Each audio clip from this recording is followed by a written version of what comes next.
Se você pudesse eliminar 3 a 5 coisas para se preparar para o melhor possível da prevenção, sem que você traumatize outras coisas do seu ambiente alimentar.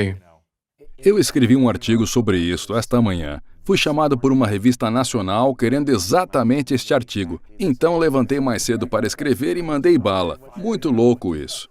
Mas se entendermos que a pior coisa para o cérebro é a inflamação crônica, qualquer coisa que possamos fazer para direcionar isso vai ajudar. Então, é aí que entra a dieta. Uma dieta com níveis mais baixos de carboidratos refinados, coisa para adicionar à dieta, como uma boa gordura. Sabemos que existem algumas estrelas por aí que são realmente importantes para a saúde do cérebro, como o ômega 3 DHA, o ácido dicosaexaenoico, geralmente do óleo de peixe, embora haja uma forma vegetariana disso. Mas eu acho que a maior alavanca que pode ser puxada, desde que uma dieta seja razoável, seria o exercício aeróbico. Sério? Então isso é profundo. Este é um jogador epigênico. Isso se liga aos genes que fazem o chamado BDNF, fator neutrófico derivado do cérebro, que é fundamental para a cura dos neurônios danificados, mas também para nutri-los, para curar os neurônios danificados, mas também para alimentá-los, permitindo que eles façam o que podem fazer e devem fazer, mas também estimular o que é chamado de sinaptogênese, onde as células cerebrais se conectam e até permitem que o cérebro humano cresça novas células cerebrais. Quem podia imaginar isso? Quando você faz aeróbicos. Sim. Então, se você tiver não a dieta mais limpa e você tem um pouco de açúcar aqui e ali, talvez você beba um pouco de vinho e... Você diz que fazer aeróbicos constantemente vai te ajudar a defender contra outras coisas também? Pode ajudar? Bem, novamente não é que o seu convidado de hoje esteja dizendo isso. Isso é o que a literatura mostra. É profundo. O trabalho original é realizado pelo Dr. Erickson na Universidade de Pittsburgh. É uma pesquisa fascinante, olhando para 2 grupos de indivíduos, várias centenas em cada grupo. Um grupo recebeu um programa de alongamento e um grupo recebeu um programa de aeróbica. Agora, não estou batendo alongamento, quero dizer, isso é muito importante, mas a prática da aeróbica aumenta sua frequência cardíaca. É o que parece ser muito importante para aumentar essa produção deste BDNF. É variável, mas minha recomendação é de no mínimo 20 minutos. Qual deve ser essa frequência cardíaca? Depende, obviamente, da pessoa. Normalmente digo 180 menos sua idade como um atleta. Agora, isso pode ser muito baixo para algumas pessoas, mais alta para outras, mas é aí que você usa um dispositivo vestível e vê onde se sente confortável. Normalmente, digo que você deve respirar com força, mas não é difícil o suficiente para que você não possa conversar com alguém. Quero dizer, estes são meios de... Uma caminhada, uma corrida leve, uma bikezinha. Sim, pode ser andando para alguém, pode ser uma máquina elíptica em uma determinada taxa, quem sabe? Mas uma vez que isso aconteça após um período de tempo, esse BDNF começa a ser produzido. E o que foi que o estudo mostrou do que estou citando? Eles acompanharam essas pessoas por 1 ano. Aqueles que fizeram a aeróbica, em vez de diminuírem o tamanho do centro de memória do seu cérebro chamado hipocampo, aumentaram durante o ano. Quero dizer, esperamos que tudo esteja nos trilhos, mas aqui realmente aumentou e a função de memória melhorou. Uau! É um uau, quero dizer, isso não deveria acontecer. É por dia, 3 vezes por semana, o que você Isso sugere? foi 5 dias por 5 semana. dias. Mas, curiosamente, em 2017, na revista Neurology, The Green Journal Neurology, lançado pela Academia Americana de Neurologia, eles são o grupo que diz quem é o neurologista que foi certificado pelo Conselho, portanto, é o nosso diário de neurologia mais reverenciado. Eles tinham uma seção de diretrizes de prática fazendo uma pergunta. O que a ciência nos valida a ser capaz de recomendar para pacientes que têm o que é chamado de MCI, comprometimento cognitivo leve. Esse é um passo além do que é chamado de comprometimento cognitivo subjetivo. A deficiência cognitiva subjetiva é a que eu não consigo lembrar o código do Wi-Fi ou o que seja, o código do gateway, não me lembro onde coloquei meu telefone. Quem faz esse tipo de coisa, certo? É por isso que a Apple agora faz essas coisas, certo? Enfim, isso é subjetivo. Você vai ao consultório médico e eles administram um teste e está tudo bem. Então você apenas tem problemas subjetivos, momentos sêniores, se quiser. O comprometimento cognitivo leve significa que você foi ao consultório médico. Eles testam você e você já está mostrando alguma área que não é de demência, mas não são, por outro lado, normal. Então você está começando a declinar. E é aí que a intervenção precisa acontecer. Então, a pergunta que foi feita no diário é o que recomendar. Eles passaram, eu acho, 14 intervenções diferentes. Este medicamento, aquele medicamento, os medicamentos aprovados para o de Alzheimer. Eles disseram apenas uma coisa. Este é o diário convencional. Há apenas uma coisa que tem algum apoio científico que você possa recomendar para o seu paciente, e é um medicamento chamado exercício. Uau! Eles disseram que essa é a única coisa que resiste ao teste de escrutínio que pode realmente retardar o declínio em pacientes que estabeleceram um comprometimento cognitivo leve. É aí que este novo medicamento Aduhelm estava mirando, pacientes com comprometimento cognitivo leve, e falhou. No entanto, quantos neurologistas dirão, você precisa se exercitar? Onde está o anúncio na televisão dizendo... Verdade. Fico feliz que meu pai esteja tomando essa droga ou aquela droga, porque ele tem Alzheimer, mas as drogas não estão funcionando. Recomendamos mudanças no estilo de vida. Durmo o suficiente. Os problemas do sono estão relacionados a um risco profundo de maior risco de Alzheimer por várias razões, incluindo o aumento da inflamação, incluindo problemas com o aumento do açúcar no sangue e aumentando drasticamente o risco de diabetes tipo 2 apenas porque você não está dormindo bem. Se você teve diabetes tipo 2, quadruplicou seu risco de se tornar paciente de um Alzheimer, uma doença para a qual não há tratamento simples. Então, temos que nos concentrar no metabolismo. Temos que impedir que as pessoas se tornem diabéticas. Temos que obter os Willys quando soubemos que a previsão é que até 2030, 50% dos adultos americanos serão obesos. Para com isso. 2030 é daqui 8 8 anos.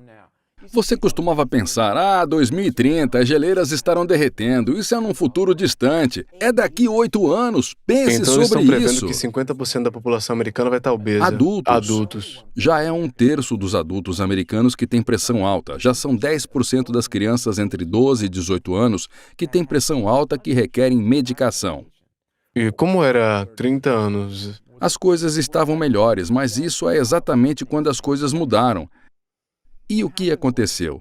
O que aconteceu foi que todos disseram, não apenas médicos, mas também a população leiga, essa gordura era o inimigo, certo? Com baixo teor de gordura, sem Oreos gordura, com por aí. pouca gordura. Oreos com baixo teor de gordura com aquelas coisas brancas no meio que todos nós amamos, certo? E o que aconteceu foi porque todos nós ficamos sem gordura ou com pouca gordura e o melhor possível. Havia muito mais carboidratos e carboidratos simples na dieta. O consumo de açúcar disparou. Assim, entre 1970 e 1990, o consumo de frutose aumentou 1000%. Agora, a frutose era vista como um açúcar mais seguro do que o açúcar de mesa em si, ou, certamente, que a glicose, porque a frutose em seu metabolismo não requer insulina, não mexe com o problema da insulina. Por isso, foi recomendado pela Associação Americana de Diabetes. E, no entanto, o consumo de frutose leva diretamente à resistência à insulina. Esse é o prenúncio do futuro diabetes. Portanto, é o pior açúcar que poderíamos consumir. E, no entanto, estamos consumindo à esquerda, à direita e ao centro. Espera um minuto, a Associação Americana de Diabetes, é isso que você disse? Disse Eles frutose. recomendaram que a frutose fosse uma maneira de impedir a diabetes tipo 2? Não, que se você precisasse de um adoçante, a fructose é uma escolha melhor. Em outras palavras, xarope de milho com alto teor de fructose, que é 55% de fructose e apenas 42% de glicose, porque a glicose era um problema, certo? Só a glicose no sangue sobe com diabetes. Então, precisamos limitar isso, comer mais fructose. Ideia ruim, má recomendação. Portanto, nosso governo até hoje apoia o crescimento do milho para fazer frutose no valor de 500 bilhões de dólares por ano. E nossas recomendações de nutrição alimentar da USDA, emitidas a cada 5 anos, continuaram dizendo, quando foram divulgadas no ano passado, que podemos obter até 10% de nossas calorias de açúcar, apesar do fato de mais de 99% dos cientistas que pesaram e deram as informações da USDA dizerem que isso é demais. Então, escrevi junto com outro médico uma carta aberta na MedPage ao presidente Biden dizendo: olha, não é isso que a ciência está nos dizendo. Isso vai quebrar o banco para cuidar dessas pessoas com obesidade, diabetes, hipertensão, dislipidemia e todos os problemas a jusante, a doença arterial coronária, os Alzheimer's, o câncer e, novamente, diabetes tipo 2, que são as consequências dessas recomendações alimentares. Temos que reinar em nosso consumo de açúcar. E todos temos um dente doce, e é um bom negócio vender muito açúcar. Quase 70% dos pré-embalados, os alimentos rotulados ou os que carregam um código de barra, dos 2 milhões de alimentos vendidos nos supermercados da América, adicionam adoçante. E, em geral, é xarope de milho com alto teor de frutose. É super doce e muito barato. Tem um gosto bom, é barato, tudo isso. Tem um gosto ótimo e menos recheio. De fato, menos recheio. E aí você come para se satisfazer.